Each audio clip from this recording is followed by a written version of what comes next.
Imagine só, final dos anos 1980, eu aqui, parado no coração do velho Arbat, um dos epicentros da cultura underground de Moscou. Um lugar onde o sonho ocidental se misturava com a realidade soviética de um jeito que só quem viveu entende. 2 ou 3 americanos bem vestidos passavam por ali, com roupas que pareciam saídas de um filme e para eles, aquilo era normal. Para nós, era um mundo paralelo. Uma camisa importada, um tênis de marca, e você já se sentia parte de um clube exclusivo, como se tivesse ganhado um passe VIP para uma vida que só existia nos filmes ou nas revistas contrabandeadas. Mas como tudo isso chegava até nós? A resposta tem nome: farsa. Não, não é um erro de digitação.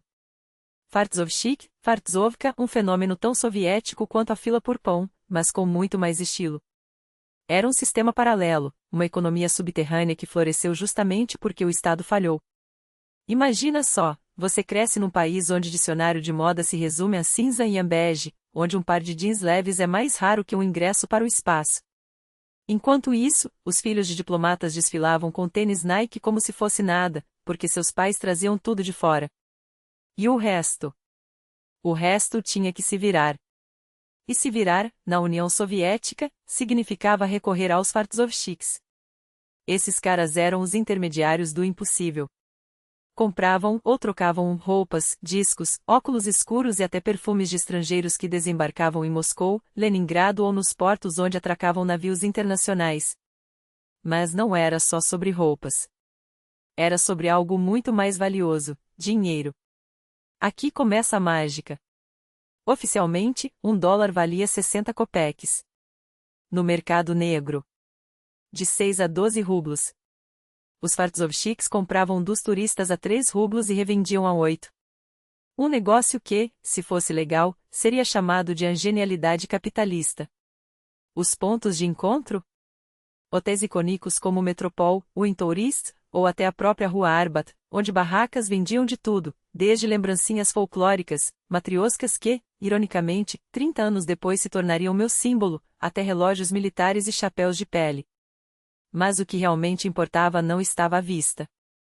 Era o que acontecia nos bastidores, a troca de dólares, as negociações em voz baixa, o cheiro de oportunidade no ar. O Arbat não era só um lugar, era um estado de espírito. Aqui, a juventude mais estilosa de Moscou se encontrava, vestida como se tivesse saído de Paris, fazendo negócios com estrangeiros enquanto dançava break ou ouvia rock. Era o epicentro de uma subcultura que o sistema não conseguia controlar. E eu? Bem, eu não cheguei aqui por acaso. Tudo começou em 1981, em Sergiv Pozar, uma cidadezinha perto de Moscou, onde o máximo de um ocidente em que a gente via eram os turistas que desciam dos ônibus na Praça da Lavra. Com 14 anos, eu já tinha descoberto o poder da troca, um distintivo soviético por um chiclete, uma lembrancinha por um adesivo dos Beatles. Os mais velhos me ensinaram as regras, como abordar estrangeiros, como agir na frente da milícia, como transformar um anão em um assim. Mas Moscou. Moscou era o próximo nível. Era onde os grandes Fartzovchiks operavam, onde as oportunidades eram maiores, onde um alemão ou um americano podiam ser a sua mineração de ouro pessoal. Quando me expulsaram da escola, sim, eu era daquele tipo, vi a chance. Juntei meus pertences, me mudei para a capital e comecei a frequentar a escola alemã Ernst Thälmann. Em 2 anos, meu alemão estava afiado o suficiente para me passar por estudante modelo. E aí veio o golpe de mestre. Minha colega de classe e eu, de uniforme escolar impecável, abordávamos guias turísticos no Hotel Aurora. Olá, somos da escola alemã. Podemos acompanhar a excursão para praticar o idioma? Funcionava. E enquanto fingíamos interesse pela história do Kremlin, nossos olhos brilhavam com as notas de dólar nos bolsos dos turistas. Os Fartzovchiks não eram bandidos. Eram empreendedores numa terra onde empreender era crime. Vinham de famílias comuns, professores, operários respeitados, mas tinham uma coisa em comum: a ambição de escapar da mediocridade. Para eles, cada dólar trocado era um tijolo na ponte que os levaria para fora daqueles muros ideológicos. Alguns sonhavam com a América, outros com a Europa. Todos queriam mais. Hoje, quando olho para trás, vejo que éramos os heróis de uma geração que se recusou a aceitar os limites impostos. Não éramos perfeitos, longe disso. Mas éramos livres. E em um sistema que sufocava a liberdade, isso já era revolução suficiente. Era o nosso ritual pós-aula. Saíamos da escola e nos transformávamos em guias improvisados. Colávamos em grupos de turistas alemães, principalmente, e, com um russo quebrado misturado a um alemão escolar, os deixávamos boquiabertos. Eles não entendiam como aquelas meninas de uniforme sabiam tanto sobre sua cultura, e nós, é claro, aproveitávamos a confusão. Os presentes destinados aos marinheiros soviéticos, chocolates, blocos de anotação, canetas, acabavam em nossas mochilas. Era um negócio simples, sorria, encante, leve. E o que não cabia nos bolsos, a imaginação dos nossos colegas de classe transformava em moeda de troca mais tarde. Aos 11 anos, já tinha descoberto que não era apenas um comércio clandestino, era uma cultura. Uma rebelião estética contra o cinza soviético. Os não eram apenas negociantes, e eram ícones. Vestiam-se como ocidentais, falavam gírias em inglês, ouviam música proibida e fumavam cigarros americanos como se fossem ar puro. Uma garrafa de uísque importado, aquele Scott envelhecido em barris de carvalho, com notas de baunilha e fumo, valia mais do que um mês de salário oficial. Não era só uma bebida, era um símbolo. Um gostinho da liberdade que nos negavam. Lembro do primeiro Angolpian como se fosse hoje. Junto ao Isaac-Esqui, o coração batia tão forte que pensei que os americanos ouvissem. Segui 2 turistas idosos por 100 metros, ensaiando no pensamento cada palavra em inglês. Excuse me, do you have? A primeira abordagem foi um desastre, as pernas tremiam, a voz falhou. Mas na segunda, na terceira, o medo virou técnica. Troquei $1 por um pacote de White Arrow, aquela goma de mascar proibida que cheirava a menta e promessa. Verde ou branca, pouco importava, era o sabor do capitalismo mastigável. Tudo que vinha de fora era mágico. Um disco dos Beatles, um par de jeans leves, até um simples isqueiro Zippo, objetos que, nas nossas mãos, ganhavam o peso de relíquias. Vendíamos sonhos em dose homeopática, um pedaço de chiclete para a menina que nunca tinha provado, um cigarro Marlboro para o colega que queria impressionar a namorada. Era um mercado negro de desejos, onde a escassez alimentava o valor. E nós, os intermediários, éramos ao mesmo tempo heróis e bandidos. A escola? Uma formalidade. Fui expulso por faltas, ou melhor, por priorizar as ruas à sala de aula. Os médicos me davam atestados por problemas de saúde, na verdade, era o cheiro de cigarro no uniforme, mas nem isso adiantava. No último ano, minha presença não passou de 5%. O que importava mesmo estava além daqueles muros, a arte de transformar $1 em 10 rublos, e 10 rublos em poder. Quando nos entregaram a farda escolar, vendi a fivela da farda e o cap para um inglês na Praça do Palácio no mesmo dia. Para que serviria? Pensei. Eu ainda estou crescendo. E cresci tanto que, um ano depois, as mangas da camisa pareciam feitas para o Yuri Nikulin. Mas o que eram uniformes diante da liberdade de ter as mãos cheias de notas estrangeiras? Moscou foi o próximo nível. Evitava a Praça Vermelha e o Hotel Rússia, lugares infestados de milícia, onde cada passo poderia ser o último antes de uma batida. Preferia as margens do Kremlin, mais discretas, onde o risco era calculado. Porque o verdadeiro perigo não era a prisão, embora 5 a 10 anos por a especulação cambial não fossem brincadeira.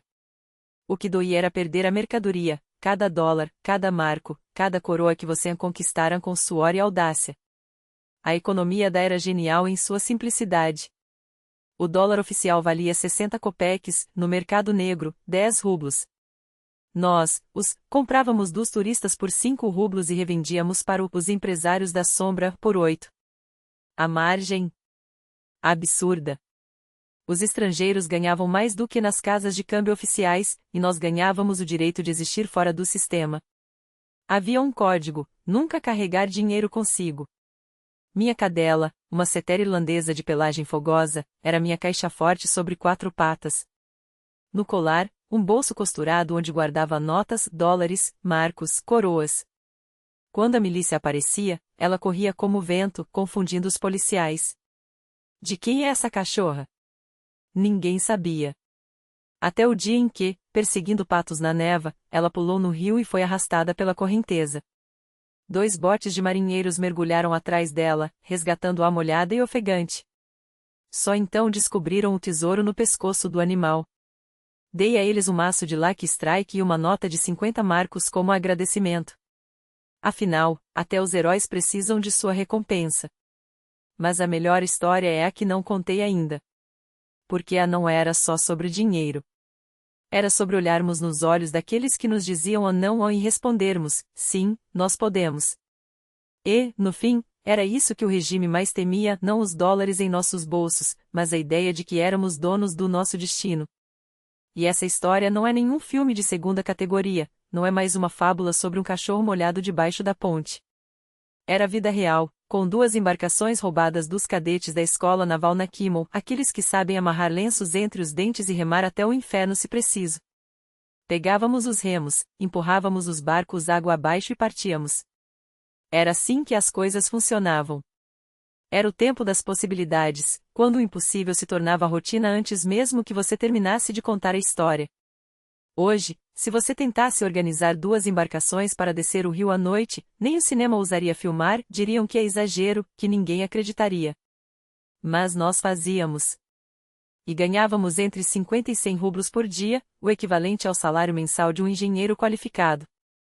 Meus pais só descobriram a dimensão da coisa depois de mais um incidente com a milícia. Dessa vez, me pegaram com uma pilha de notas no bolso. Um vice-diretor do instituto, professor respeitável, chegou de folga para me tirar da enrascada. De onde esse dinheiro, rapaz? Perguntou meu pai, olhando para a pilha como se fosse um monstro de 2 cabeças. Na época, a multa por assédio a estrangeiros era de 100 rublos. O professor interveio, se forem multá-lo, usem o dinheiro para pagar. Eles hesitaram. No fim, me soltaram sem multa.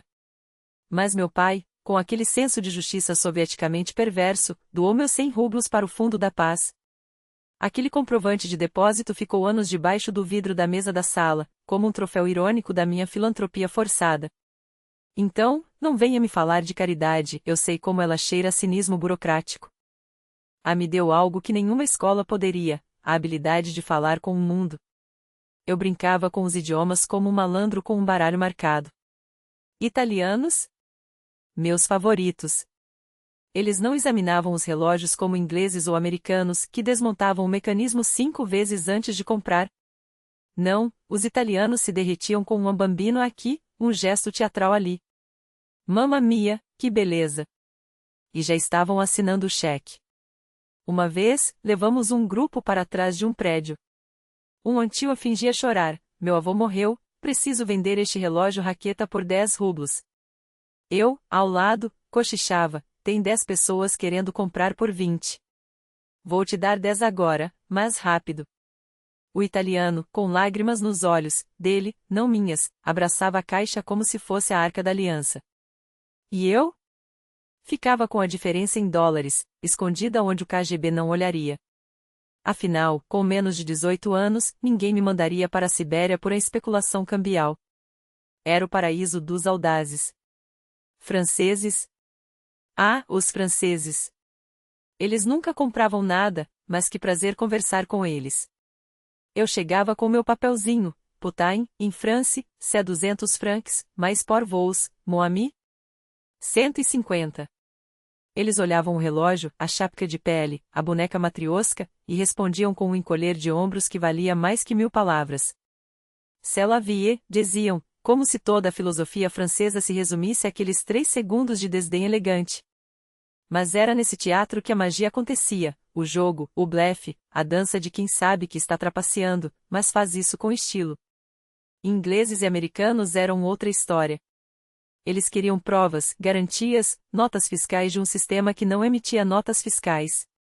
Até que, em 1988, um grupo deles apareceu no Palácio da Juventude. Vendemos 10 camisetas do Druzhba Café, 10 garrafas de champanhe soviético, que, entre nós, era espumante de Banskabaistrika, e ainda levamos eles para o Hard Rock Café improvisado no porão da faculdade, o único lugar na cidade onde a música ocidental tocava sem censura, o ar cheirava a fumaça de Belomorcanal e as paredes tremiam com o baixo do ACDC. Isso aqui é ilegal, disseram, entre um gole e outro. Claro que é, respondi. Por isso é bom. Eles riram, pagaram em dólares, e saíram cambaleando, convencidos de que haviam descoberto a resistência soviética. na verdade, só haviam descoberto que éramos melhores negociantes do que eles. Alemães? Nem valia a pena. Vendíamos a eles aqueles souvenirs de plástico que nem nós mesmos compraríamos. E os chineses? Passavam batido, como se estivessem em trânsito para um futuro que ainda não nos incluía. Mas os americanos eram a mineração de ouro. Um dia, um guia que fazia a rota Moscou-Nova York nos avisou: tragam camisetas, jeans, tênis. Na aterrissagem, troquem tudo por dólares. Chegamos ao aeroporto, eis a cena, queremos bandeiras soviéticas. Tínhamos 2. E essas camisetas? Tudo. Em 10 minutos, estávamos com as mãos cheias de notas verdes e o coração na garganta. Como levar aquilo tudo dali? Corremos para a Sportovari, a loja de artigos esportivos, só para descobrir que haviam tirado as bandeiras das prateleiras. Voltem amanhã, disse a funcionária, enquanto a milícia observava a movimentação suspeita. Amanhã? Quase gritei. Nós precisamos hoje. Foi quando tive uma ideia.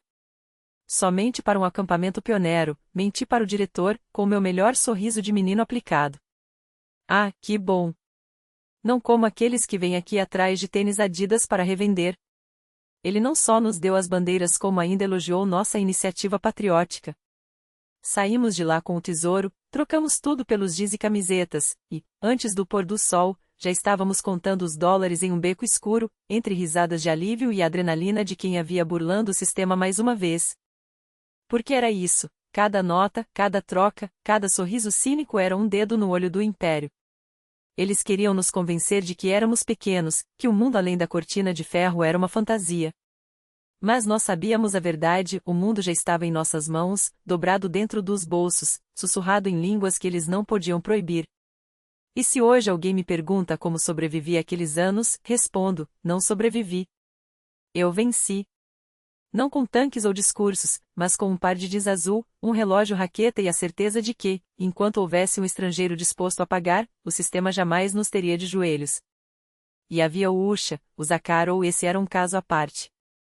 O cara tinha uma operação digna de um general, uma fábrica clandestina de camisetas do Hard Rock Café Leningrad, o RSS, montada no meio do nada. Não era brincadeira, um C inteiro, não oficial, claro, só nosso. Agente Milev, outros em Kinigzep, uma rede que se estendia como rachaduras no concreto soviético. Eu tinha até Dvorniki, aqueles zeladores que, por algumas garrafas de vodka, arrancavam as bandeiras da URSS dos mastros durante a noite, ainda quentes do sol do dia. Uma bandeira que custava 8 rublos para o Estado virava 10 dólares no meu bolso. 10. Às vezes 15. Em 88, 89. Era ouro. E não era só a bandeira, era o símbolo de um império que já apodrecia, mas que, ironicamente, valia mais fora do que dentro. Os italianos. Ah, os italianos. Eles não queriam só souvenirs. Queriam caviar negro, aqueles potes pretos como a noite de Murmas, e levavam como se fossem doces. 2 dólares por White Root, que nem era raiz, era vodka disfarçada, conhaque francês em garrafas de champanhe e Delfim, tudo com etiqueta de navio para justificar o contrabando. E as chapéus?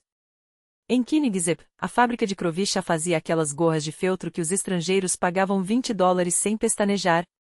Ou as da Letônia, as Bullet, que pareciam saídas de um filme de espionagem. E as da Riga? As Gasepuri, as melhores, pretas, brancas, coloridas, cruas, sumiam como neve ao sol. Os italianos adoravam. Mandavam buscar como se fossem relíquias. E os relógios? Ah, os relógios.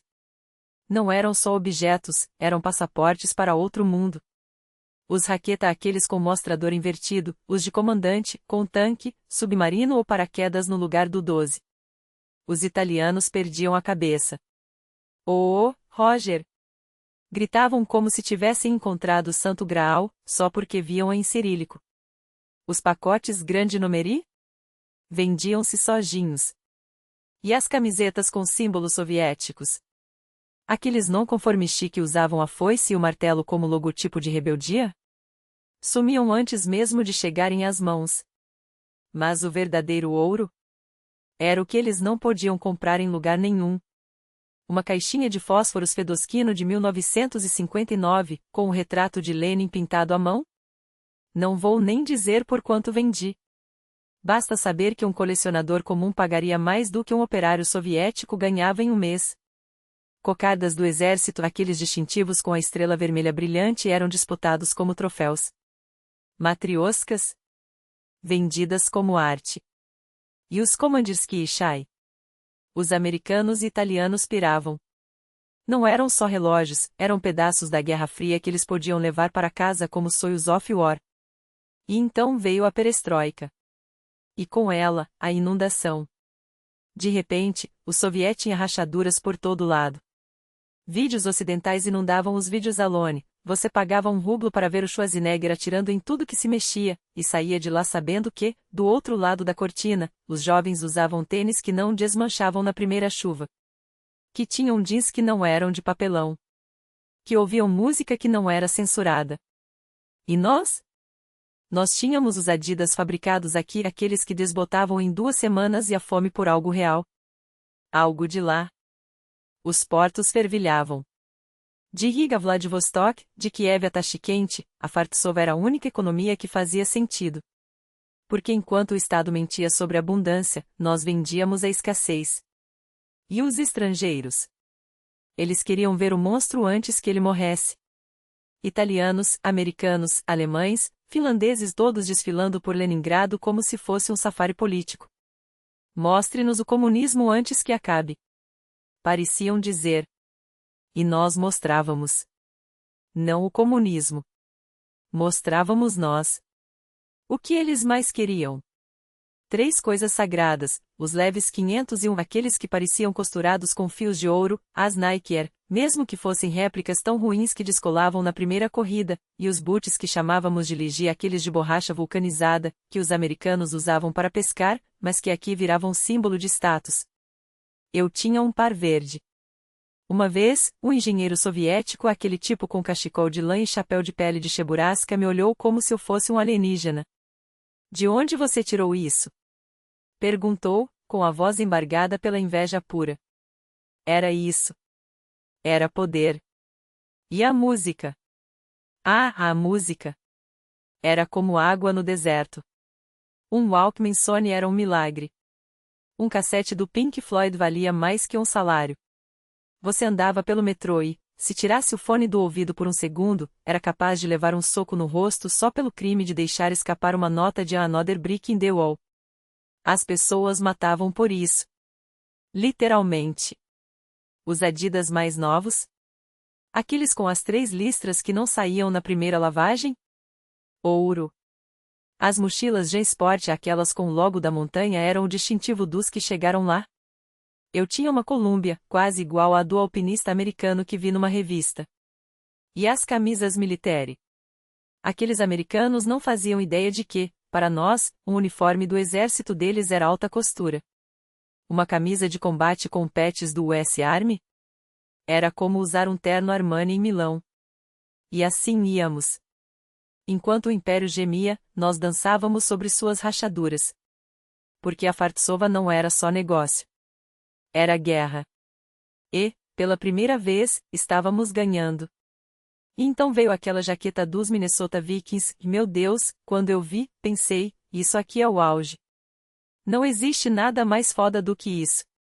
Tinha outra, dos Philadelphia Flyers, daquele bombeiro laranja com o label Aquila Def, aquilo não era uma jaqueta, era uma declaração de guerra ao bom gosto soviético. Os caras mais velhos, aqueles que já estavam mergulhados nesse negócio criminoso, entre aspas, porque crime mesmo era o que o Estado fazia conosco, nos ensinavam como um catecismo, quais marcas existiam, quais mereciam respeito. Nike ou Reebok? Até o soviete mais atrasado já tinha ouvido falar.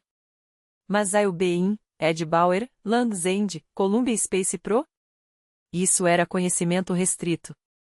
Se você visse alguém com uma jaqueta Under Fire na rua, não era um consumidor, que era um dos nossos. Não tinha onde comprar aquelas coisas. Se você avistava um cara com o look certo em Moscou, não perguntava e aí, irmão, perguntava onde tá o ferro. E já sabíamos que era um de nós. Quando a Cosmos fazia aquelas trocas amigáveis, os tênis que chegavam eram de outro planeta. Se aparecer os Proqueds para vender, me liga. Ligar? Ninguém sabia direito como se ligava, mas era assim que a gente falava. Porque não era sobre vender, que era sobre pertencer. E eu não jogava nada fora. Nem uma camiseta surrada. Sempre aparecia alguém disposto a pagar por aquilo que, para mim, já não servia mais. Mas a verdade? Eu usava tudo. Cada peça. Porque o dinheiro era secundário. O que importava era ser escolhido, ter acesso àquelas coisas que ninguém mais tinha. Eu tinha uma montanha de camisetas que, na época, a gente chamava de unlavadas, passadas, organizadas por cor, nenhuma vermelha do lado da outra vermelha, tudo arrumadinho como vitrine de boutique. As pessoas vinham, olhavam, compravam, trocavam. Eu me vestia como o Zentumenho Dashi, nada de popugai, nada de chamar atenção. Tudo discreto, caro e impecável. Porque qual era o sentido de correr entre as linhas se você ia acabar atraindo o olho gordo do KGB? Os melhores jeans americanos, aquelas camisetas com estampas de times da NBA, moletons com capuz, tudo isso era armação. E os tênis? Nike, de preferência os Air Max. Nunca Adidas. Por quê? Porque a Adidas tinha virado marca de bandido depois daquela propaganda do Tony, e ninguém queria ser confundido com aqueles caras. Eles eram o oposto do que a gente representava, violência pura, enquanto a gente era estilo puro. Jeans leves. Os tariqui torciam o nariz, e isso é coisa de velho, diziam. Mas as jaquetas Ed Bauer, Columbia, Eugene, aquelas capis de beisebol cheias de patches de times que nem sabíamos onde ficavam, e isso sim era essencial. E o acessório obrigatório, a mochila Jean Sport. Sem ela, você não era ninguém. Havia uma hierarquia entre os Uchuji. Nós éramos os americanos, todo o nosso kit vinha de lá. Os outros, os que se passavam por italianos, andavam de slacks-top cider, cabelo engomado com rally gel, camisas de botão e carregavam aquelas bolsas verdes Clipper da Turfirma, as mesmas que os turistas usavam para comprar pacotes de viagem para o URSS. Sempre na diagonal, sempre cheias de baracho que eles traziam do Ocidente. Quando eu finalmente pisei nos Estados Unidos, anos depois, fui direto procurar aquelas lojas, aquelas marcas que valiam ouro na nossa época. E sabe o que encontrei? Nada. O Pride of New York? Loja de criança. LL Bean?